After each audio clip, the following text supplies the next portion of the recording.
ETF index mutual funds నేర్చుకుని stock మార్కెట్లో రాణించాలనుకుంటున్నారా? వెంటనే ఈ నెంబర్కి కాల్ చేయండి.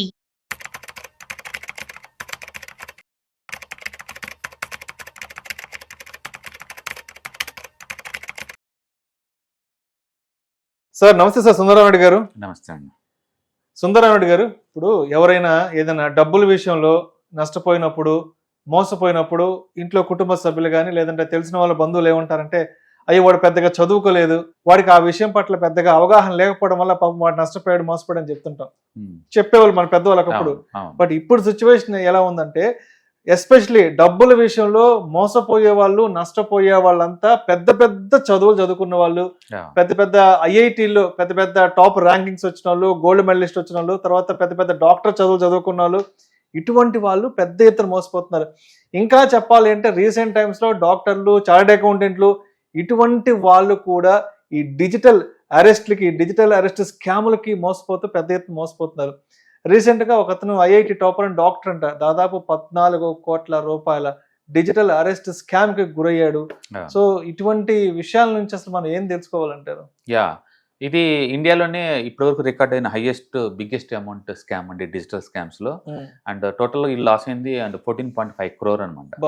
అండ్ ఇప్పటి వరకు ఏంటంటే డిజిటల్ స్కామ్ అంటే వీళ్ళు ఓల్డ్ ఏజ్ వాళ్ళని టార్గెట్ చేస్తారు, రూరల్ ఏరియా వాళ్ళని, ఇలిటరేట్స్ ని టార్గెట్ చేస్తారు అనుకుంటారు. ఇక్కడ మన అర్థం కావాల్సింది అంటే ఐఐటి గోల్డ్ మెడలిస్ట్ అండ్ అమెరికాలో 40 years ఉన్న కపుల్స్ వాళ్ళు. అతను యునైటెడ్ నేషనల్స్ లో సీనియర్ ఆఫీసర్ గా వర్క్ చేశాడు. IIT gold medalist, highest job profile. అవును, జాబ్ ప్రొఫైల్. ఆమె పీడియాట్రిషియన్, అమెరికాలో 40 years ఎక్స్పీరియన్స్. ఇండియాకి రీసెంట్ గా వచ్చారండి. ఇండియాలో ఏదో ఎన్జిఓ పెట్టేసుకుని సేవలు చేద్దాం అని చెప్పేసి ఇండియాకి ఈ మధ్య రీసెంట్ గా వచ్చారనమాట. అలాంటి హై అండ్ ఎడ్యుకేటెడ్ వాళ్ళు కూడా ఈ 14.5 crore డబ్బు డిజిటల్ అరెస్ట్ పేరుతో లాస్ అవుతున్నారు అంటే, అండ్ మీరు ఊహించుకోవచ్చు మనలాంటి వాళ్ళ పరిస్థితి ఏమవుతుంది పొద్దున అనేది. ఎందుకంటే చిన్నోళ్ళు కాదు, ప్రొఫెషనల్ గా హై అండ్ సక్సెస్ఫుల్ పర్సన్స్ వీళ్ళు. వాళ్ళు దాన్ని టాలరేట్ దాన్ని వాళ్ళు హ్యాండిల్ చేయలేకపోయారంటే మీరు ఊహించుకోవచ్చు.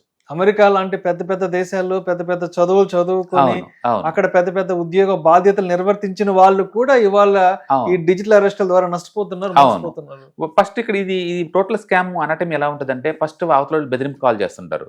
ఫస్ట్ వీళ్ళు చేసినప్పుడు కూడా లేదు, మీ టెలిఫోన్ కనెక్షన్ మేము కట్ చేస్తున్నాము, మీ ఫోన్ నుంచి ఆల్మోస్ట్ ఒక 20 calls అవతల న్యూసెన్స్ కాల్స్ బయటకు వెళ్ళిపోయినాయి, అందుకే మీ లైన్ కట్ చేస్తున్నాం. అలాగే మీ ఫోన్ ని ఇల్లీగల్ యాక్టివిటీస్ కి వాడారు, అందుకే మేము బ్లాక్ చేస్తున్నాము.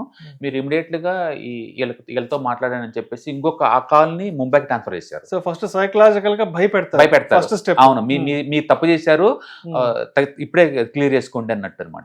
పై అధికారులకి మీ కేసు మూవ్ చేస్తున్నాం. వాళ్ళు ముంబైకి కాల్ చేయండి, ముంబైలో వాళ్ళు పోలీస్ స్టేషన్ నుంచి అన్నట్టు నేను ఐఏఎస్ విక్రాంత్ అని చెప్పేసి వాళ్ళ పేరు చెప్పేసి హిందీలో మాట్లాడతారు.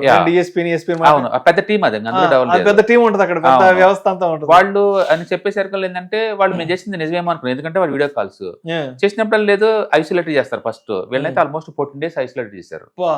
డిజిటల్ అరెస్ట్ అంటే డిజిటల్ గా మేము మానిటర్ చేస్తున్నాం, మీరు మాట్లాడే ప్రతి వాయిస్, ప్రతి మాట అన్ని కూడా మాకు కనపడతాయి, మాకు అట్లా ఆన్లో పెట్టమని చెప్తారు అనమాట. సో మీరు ఎవరితో మాట్లాడినా, ఎవరికి ఇన్ఫర్మేషన్ పాస్ ఆన్ చేసినా మాకు ట్రాక్ అయిపోతుంది, అరెస్ట్ చేస్తాం ఏమని.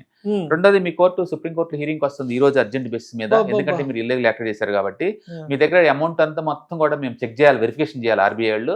సో డబ్బంతా పంపించమన్నారు, మేము ఇచ్చిన అకౌంట్లకు మూవ్ చేయండి అన్నారు. మొత్తం అవన్నీ వాళ్ళకి మూవ్ చేశారు అనమాట. ఇంకా అంటే దాని మీద ఏంటంటే సైకలాజికల్ గా ఎంత స్ట్రెస్ పెడతారంటే, ఇంత పెద్ద చదువుకున్న హై ఎండ్ ప్రొఫెషనల్స్ కూడా రెండో థాట్ రానియకుండా, అంటే ఫియర్ ఆ రేంజ్ లో క్రియేట్ చేస్తున్నారు వాళ్ళు. ఫియర్ ఆ రేంజ్ లో క్రియేట్ చేసేసి మైండ్ ని బ్లాక్ చేసేసి వాళ్ళు చెప్పింది నువ్వు చేస్తున్నావు తప్ప వేరే థాట్ రావట్లేదు. ఏదైనా ఉంటే ఏదైనా కాల్ వచ్చింది అనుకోండి, పక్కన వాళ్ళు హెల్ప్ తీసుకోవచ్చు, ఇంట్లో వాళ్ళతో మాట్లాడచ్చు, పక్కన దగ్గరలో వాళ్ళ చెల్లెలు అక్కడ కూడా వెళ్ళొచ్చు. బట్ నీకు ఆ ఛాన్స్ ఇవ్వట్లా వాళ్ళు.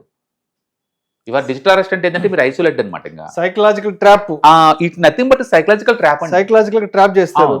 అవతల సైకలాజికల్ ట్రాప్ చేస్తున్నాడు. ఇంకేముంది, 1 by 1 డబ్బులు ట్రాన్స్ఫర్ చేస్తా ఉన్నారు. 8 installment లో 14.5 crore చేశారు. ఎంత హై ఎండ్ స్కామ్ అంటే ఈవెన్ ఎఫ్డీని కూడా క్యాచ్ చేశారు వాళ్ళు. ఫార్మ్స్ పంపించేసి నీకు ఉన్న ఎఫ్డీని కూడా ఎమర్జెన్సీ కింద మనీ విత్డ్రాల్ చేయని చెప్పి ఆ డబ్బు కూడా అలా ట్రాక్ చేసుకుంటూ మొత్తం చేశారు. అన్ని అయిపోయిన తర్వాత లాస్ట్ క్లైమాక్స్ ఏంటంటే, దగ్గరలో మీరు పోలీస్ స్టేషన్ ఉంది, ఆ పోలీస్ స్టేషన్కి వెళ్తే డబ్బంతా మీరు తిరిగి ఇచ్చేస్తారని చెప్పారు. అది మరీ హై ఎండ్ అనమాట. అది వాళ్ళే దగ్గరుండి ఫోన్లో మీరు పక్కన ఇంటి దగ్గర ఈ పోలీస్ స్టేషన్ అక్కడికి వెళ్తే ఈ డబ్బును తిరిగి ఇచ్చేస్తారని చెప్పేసి ఫోన్ కట్ చేశారు. వాళ్ళ పోలీస్ స్టేషన్కి వెళ్ళిన తర్వాత కానీ అర్థం కాలేదు మొత్తం జరిగింది అంటే పెద్ద ఫ్రాడ్ అనే విషయం అప్పుడు. ట్రాప్. అవును అనే విషయం అదనమాట. సో మొత్తానికి ఫస్ట్ భయపెట్టుకుంటూ కాల్ చేస్తారు, తర్వాత నేను సైకలాజికల్ స్ట్రెస్ గురి చేస్తారు, 4-5 టీంలు కాల్ చేసుకుంటూ వాళ్ళది ఐఏఎస్ ఆఫీసర్లు వాళ్ళది హైయెస్ట్ అథారిటీ అన్నట్టు నీకు ఇచ్చేస్తా ఉంటారు. అండ్ ఈ కేసులో ఏం జరిగిందంటే వీళ్ళు లాకి ఒబేగా ఉండాలని చెప్పేసి అతి వినయంతో అవి రెండో వెరిఫికేషన్ లేకుండా బ్లైండ్ గా నమ్మారు. వాళ్ళ అవతల ఐఏఎస్ ఆఫీసర్ అంటే నమ్మారు, సుప్రీంకోర్టు లాయర్ అంటే అది నమ్మారు, అండ్ బ్యాంక్ మేనేజర్లు మేము మాట్లాడుతున్నాము మీరు క్లియరెన్స్ ఇవ్వడానికి అది కూడా ఇచ్చుకుంటూ వెళ్ళిపోయారు. అట్లా ప్రతి చోట లేదు, వీళ్ళు చేసేవాళ్ళు నిజంగా లీగల్ అథారిటీస్ అన్నట్టు వాళ్ళు నమ్మారు, అండ్ డబ్బంతా మొత్తం పోగొట్టుకున్నారు. అది కాబట్టి మనం ఈ ఎపిసోడ్ నుంచి మనం ఏం నేర్చుకోవచ్చు అంటే, అండ్ ఒకటి ఏదన్నా మీకు కాల్ వచ్చింది అనుకోండి డిజిటల్ అరెస్ట్ అని, అసలు అలాంటిది ఏం లేదు ఇండియాలో. డిజిటల్ అరెస్ట్ అనే టెక్నాలజీకి లాలో ఎక్కడ కూడా డెఫినేషన్ లేదు. అది ఫేక్ అని మీరు బలంగా నమ్మాలి. అంటే సోషల్ మీడియా అప్డేట్ అవ్వకపోతే ఎప్పుడో వచ్చిన కపుల్స్ కదా, వాళ్ళు అప్డేట్ అవ్వట్లేదు అనమాట, ఈ లా గురించి వాళ్ళకి తెలియదు వాళ్ళకి, అందుకని అది ఉందేమో అనుకుంటున్నారు. రెండోది ఐడెంటిఫై అవతల చేసిన కాల్ ఏదైనా ఉంటే అఫీషియల్ రూట్ లో ఐడెంటిఫై చేయండి వాళ్ళకి నిజమేనా కాదా అని. నువ్వు సైకలాజికల్ బెదిరించేంత మాత్రం నేను సరెండర్ ఉండాల్సిన అవసరం లేదు. ఓకే, మీరు బయటకు వచ్చేసి అసలు ఈ పోలీస్ ఆఫీసర్ ఉన్నాడా లేడా గూగుల్లో టైప్ చేయండి, ఎలా ఇప్పుడు ఇన్ఫర్మేషన్ అంతా ఉంది కదా, వెరిఫికేషన్ చేయండి. కావాలంటే మీరు పోలీస్ స్టేషన్ కాల్ చేసి మీరు అనుకోవచ్చు ఇలా ఉన్నారా లేరా అనేది. అండ్ మూడోది ఆ మనీని వెరిఫికేషన్ కోసం పంపించండి అంటే అసలు నమ్మకండి. ఏ బ్యాంక్ ఇండియాలో ఏ అథారిటీ వాళ్ళు కూడా నీ డబ్బుని వెరిఫై చేయాలి నాకు పంపిండి నాకు అకౌంట్లో అడగరు, అసలు అలాంటి సిస్టమ్ లేదు ఇండియాలో. ఓకే, ఏదైనా ఉంటే వాళ్ళే వస్తారు. ఇండియాలో డిజిటల్ అరెస్ట్ అంటే ఏం లేదు, పోలీసులు ఎప్పుడు నీ ఇంటికి వస్తారు అరెస్ట్ చేయాలంటే, నిన్ను పోల్ చేసి రమ్మన్నారు ఎవరు కూడా, పోవాల్సిన అవసరం కూడా లేదు అలాంటి కాల్స్ కి.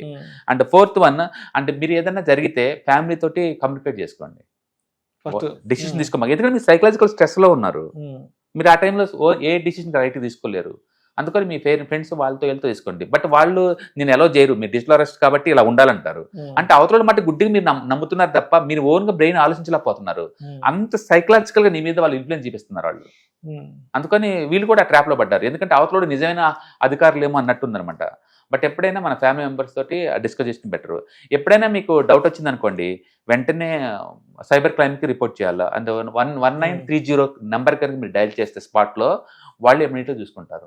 అందుకని ఆ నెంబర్ గుర్తుపెట్టుకున్న 1930 సైబర్ సెక్యూరిటీస్ వాళ్ళు కాల్ చేశారంటే వాళ్ళు చూసుకుంటారు. అందుకని మీరు ఎలాంటి జాగ్రత్తలు పాటించడం వల్ల కత్తికొత్తే మనం తగ్గించుకోవచ్చు. బట్ ఇక్కడ అర్థం కావాల్సింది అంటే మన దాకా వస్తే తప్ప మనకు ఆ పెయిన్ తెలియదు, సలహాలు ఇవ్వడం చాలా ఈజీ.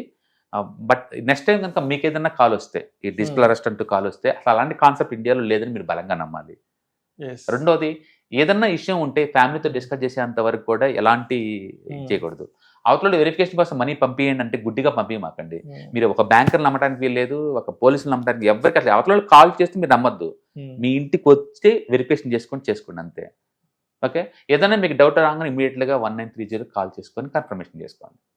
సో మొత్తానికి మనం నష్టపోవాలన్నా లేదంటే మోసపోవాలన్నా తప్పు అనేది మన వైపు నుంచి జరగాల్సిన అవసరం లేదు. అవతలోడి అతి తెలివి ఎఫిషియన్సీ వల్ల కూడా అవును మోసపోతాం. ఎందుకంటే ఈ ఎపిసోడ్ లో వీళ్ళు చిన్నోళ్ళు కాదండి, యునైటెడ్ నేషన్స్ లో 40 years వర్క్ చేసిన ఐఐటి గోల్డ్ మెడలిస్ట్ అండి.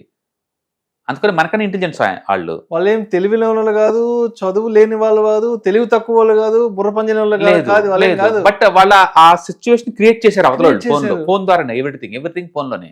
చాలా సిల్లీగా అనిపిస్తుంది ఎపిసోడ్ అయిపోయిన తర్వాత మనం ఆలోచించుకుంటే ఇంత ఈజీగా ఎలా ట్రాప్ అయ్యామో అని. బట్ అవతల అంత ఈజీగా ట్రాప్ చేస్తున్నారు. కాబట్టి పబ్లిక్ అంతా అవేర్నెస్ పెంచుకోండి. అసలు డిజిటల్ అరెస్ట్ అనే కాన్సెప్ట్ ఇండియాలో లేదు, అది వస్తే మీరు ఎప్పుడు నమ్మొద్దు. రెండోది అవతల ఫోన్ చేసి మేము పలానా పోలీసులు మీరు రమ్మన్నా సరే మీరు రామాకండి, అది ఉంటే పోలీసులు మీ ఇంటికి వస్తారు అరెస్ట్ చేయడానికి అటుకి. అండ్ మూడోది వెరిఫికేషన్ కోసం మనీ పంపించండి అంటే పంపించమాకండి, అసలు వెరిఫికేషన్ కాన్సెప్ట్ లేదు ఇండియాలో ఎక్కడ. ఏ ఆర్బీఐ బ్యాంక్ ఏ సుప్రీంకోర్టు లేదు కూడా అవన్నీ రాదనమాట. వాళ్ళు ఏంటంటే మేము అథెంటికేషన్ మాది గవర్నమెంట్ వాళ్ళు అని ప్రూవ్ చేయడం కోసం ఆ డ్రెస్ లో వస్తారు. మీకు ఫోన్ చేసేటప్పుడు వీడియోలో లేదు, అచ్చం పోలీస్ స్టేషన్ లాగా పోలీస్ స్టేషన్ ఒక సెటప్, అక్కడ ఎస్పీ డిఎస్పీ ఐజీ రేంజ్ ఒక నమ్మకండి. మొహమాటం లేకుండా ఇంటికి వచ్చిందాక రెస్పాండ్ అవ్వమాకండి. ఏ లా డిపార్ట్మెంట్ కూడా, అది లా కావచ్చు, పోలీస్ కావచ్చు, గవర్నమెంట్ డిపార్ట్మెంట్ ఏదైనా సరే అసలు రెస్పాండ్ అవ్వమాకండి. వాళ్ళంతా వాళ్ళ ఇంటికి వచ్చేంత వరకు కూడా. వచ్చినా సరే ఫ్యామిలీకి రిపోర్ట్ చేయండి. అంతకన్నా ముందు 1930 ఫోన్ నెంబర్ కన్ఫర్మేషన్ చేసుకొని రిపోర్ట్ చేయండి. ఎందుకంటే ఒకసారి మనీ పోతే తిరిగి రాదు, ఇంకా దేశాలు వెళ్ళిపోద్ది అవతలకి. వీటిని ట్రాక్ చేయడం చాలా కష్టం. బట్ సర్ప్రైజింగ్లీ మనం ఉంది 2026 లో ఉంది. ఇప్పుడు కూడా ఈ డిజిటల్ అరెస్ట్ లాంటివి జరుగుతున్నాయి అంటే మీరు ఊహించుకోండి. అందుకని అసెట్స్ డిజిటల్గా ఉంటే ఎంత డేంజరస్గా ఉందో మీకు అర్థమవుతుంది చాలు. ఈజీగా బ్యాంకులో డబ్బు ఉంచుకుంటారు చాలా మంది. ఇట్లా ఎమోషనల్ గురైనప్పుడల్లా డబ్బులన్నీ ఇలా గుంజేస్తారు కదా. Right sir. డిజిటల్గా. అందుకని మనీ ఈజీ కాకుండా లేయర్ సెక్యూరిటీస్లో పెట్టుకోవటం, అండ్ రెండోది ఫ్యామిలీస్ వాళ్ళతో షేర్ చేసుకోవటం. ఫ్యామిలీకి ఇంటరాక్ట్ అవ్వకుండా అసలు ఏది ట్రాన్స్ఫర్ చేయమాకండి. అర్జెంట్ బేస్ ఏమి ఉండదు.